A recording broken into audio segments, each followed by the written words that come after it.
ఇప్పుడు అలానే పైల్స్ లానే ఫిషర్స్ కూడా ఉంటూ ఉంటాయి కదండి. అసలు ఫిషర్స్ అంటే ఏంటి, ఇవి ఎలా ఏర్పడతాయి అంటారు? సో జనరల్గా మలద్వారంలో మనకి చాలా రకాల కండిషన్స్ ఉంటాయి. పైల్స్, ఫిషర్, ఫిస్టులా చాలా బాగా ఎక్కువగా కనిపించే సమస్య ఫిషర్. చాలా మంది డాక్టర్ దగ్గరికి వెళ్ళి నాకు పైల్స్ ఉన్నాయని చెప్తా ఉంటారు.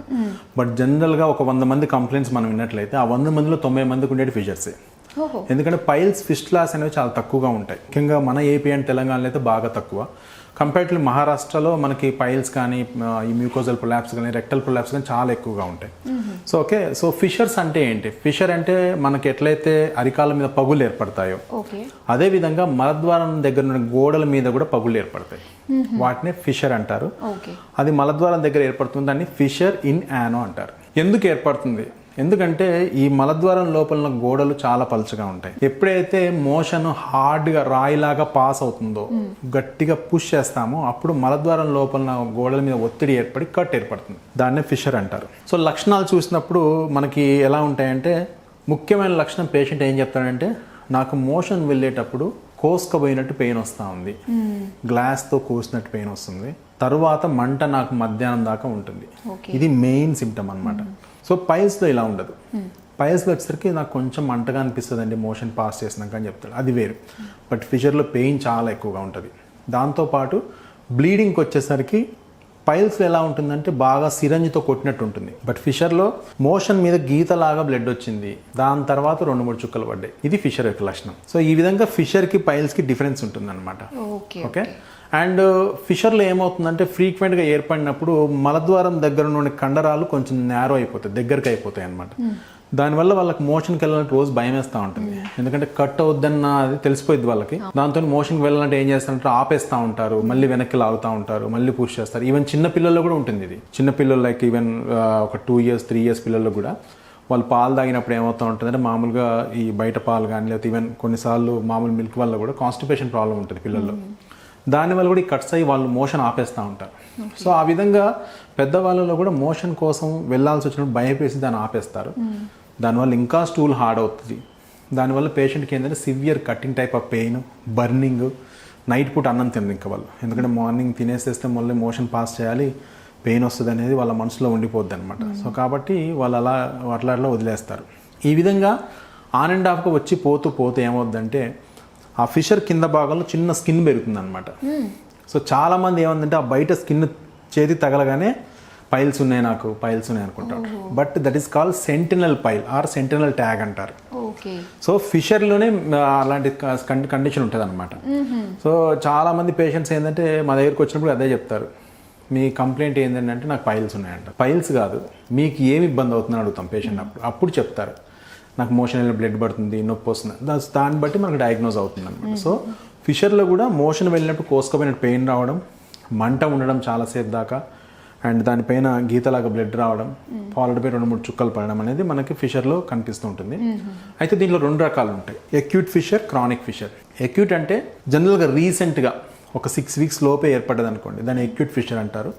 బట్ ఈ ఎక్యూట్ ఫిషర్ అనేది లైఫ్ టైంలో అందరూ ఫేస్ చేస్తారు 100%. ఓకే, ఎప్పుడో ఒకసారి స్టూల్ హార్డ్ అవుతుంది, కట్ అవుతుంది, కామన్ అది. బట్ అది అప్పటికప్పుడు మానిపోతే ఇబ్బంది ఏం లేదు 6 to 8 weeks.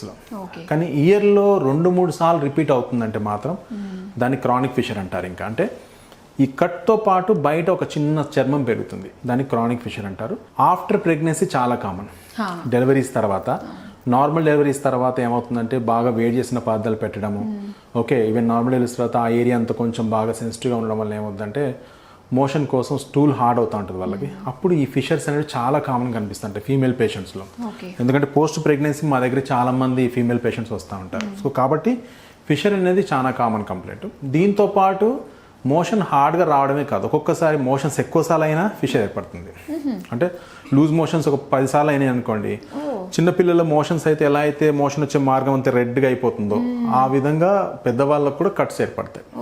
సో ఆ విధంగా ఫిషర్స్ అనేవి ఈవెన్ లూజ్ మోషన్స్లో అవుతూ ఉంటాయి, ఒక్కొక్కసారి కాన్స్టిపేషన్ కూడా అవుతూ ఉంటాయి అనమాట. అండ్ కొందరు పేషెంట్స్ ఏంటంటే లూజ్ మోషన్స్ కాగానే ఎల్లో కలర్ క్యాప్సిల్స్ మోషన్స్ ఆగడానికి అవి వేసుకుంటూ ఉంటారు. అవి వేసుకున్నప్పుడు ఏమైందంటే అప్పటిదాకా మోషన్స్ అయినదల్లా 2 రోజులు మోషన్ అవ్వదు వాళ్ళకి, ఇంకా స్టూల్ బాగా హార్డ్ అయిపోతుంది. సో ఎప్పుడైతే మళ్ళీ 3rd day మోషన్ పాస్ చేస్తారో బాగా స్టూల్ గట్టిగా పుష్ చేస్తారు, కట్ అవుద్ది అనమాట. సో అట్లా కూడా ఫిషర్ అనేది ఏర్పడుతూ ఉంటుంది. సో ట్రీట్మెంట్ ఆస్పెక్ట్ వచ్చేసరికి ఏమవుతుందంటే మనకి ముఖ్యంగా కాన్సెప్ట్ ఏంటంటే అక్కడ మలద్వారం దగ్గర ఉన్నటువంటి ఆ చిన్న స్కిన్ తీసేయాలి కంపల్సరీగా. అండ్ మోషన్ వచ్చే మార్గాన్ని కొంచెం రిలాక్స్ చేయాలి. అప్పుడే ఆ ఫిషర్కి బ్లడ్ సర్క్యులేషన్ అనేది బాగా పెరుగుతుంది అనమాట. పెరిగి ఫిషర్ అనేది హీల్ అవుతుంది. మనకైతే ఆయుర్వేదిక్లో అగ్నికర్మ అంటారు, అదే మోడర్న్ వైపు వచ్చేసరికి లేజర్ స్పింక్ట్రోలైస్ అంటారు. సో ఆ పద్ధతిని మనం వాడి మనం ఆ ప్రొసీజర్ కానీ చేసినట్లయితే మలద్వారం చుట్టుపక్కల ఉన్నటువంటి కండరాలు కొంచెం రిలాక్స్ అవ్వడం వలన ఆ ఫిషర్కి బ్లడ్ సర్క్యులేషన్ పెరిగి వాళ్ళు మోషన్కి వెళ్ళాలంటే భయపడకుండా మోషన్ పాస్ చేస్తారు. అండ్ ఆ కట్టు కూడా మీకు ఒక 3 to 4 వీక్స్లోనే టోటల్గా హీల్ అయిపోతుంది. అండ్ దానికోసం మీరు హాస్పిటలైజేషన్ బెడ్ రెస్ట్ అవసరం లేదు. సేమ్ లోకల్ అనస్థీషియాలోనే చిన్న procedure, hardly I can say that 8 to 10 minutes పడుతుంది ఓవరాల్గా ప్రొసీజర్. ఒక 1/2 hour తర్వాత వెళ్ళిపోవచ్చు. తెల్లారి నుంచి కూడా పేషెంట్ వాళ్ళ యాక్టివిటీస్ అన్ని చేసుకోవచ్చు. ఓకే, ఒక 1 weekలోనే పెయిన్ తగ్గిపోద్ది. ఒక 3 weeks తర్వాత మళ్ళీ మనం చూసినప్పుడు లోపల కట్ కనిపించదు, ఆ ట్యాగ్ కూడా టోటల్గా హీల్ అయిపోద్ది అనమాట. అంటే ఈ ఫిషర్స్ ఉన్నాయని చెప్పేసి అంటే ఎప్పుడు మనము భయపడాల్సి, కొంచెం సీరియస్గా తీసుకోవాల్సిన సందర్భం ఏర్పడుతుంది అంటారు?